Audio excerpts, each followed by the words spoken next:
विरार पश्चिमला एक अतिशय दुर्दैवी अशा प्रकारची घटना घडलेली आहे। एक इमारत ही कोसळल्यामुळे जवळपास 17 लोकांचा मृत्यू त्या ठिकाणी झालेला आहे। एनडीआरएफ लगेच त्या ठिकाणी पाठवण्यात आली होती आणि त्यांनी सर्व प्रकारच्या टेक्नॉलॉजीचा उपयोग करून पहिल्यांदा असर्टन केलं किती लोक गेलेले आहेत, कुठे आहेत आणि खालचे लोक काढायला किंवा ज्या बॉडीज आहेत त्या काढायला थोडा तिथे त्रास आहे, पण ती सगळी कारवाई त्यांच्या माध्यमातून चाललेली आहे। मुळातच या इमारतीला मे महिन्यामध्ये नोटीसही देण्यात आली होती आणि स्ट्रक्चरल ऑडिटचीही नोटीस देण्यात आली होती।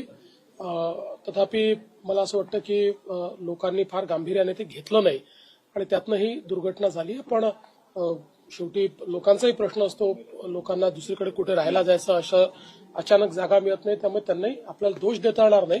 पण ही घटना गंभीर आहे। आम्ही आता सध्या शासनाच्या वतीनं 5 लाख रुपये प्रत्येकी अशा प्रकारचं त्या ठिकाणी घोषित केलेलं आहे।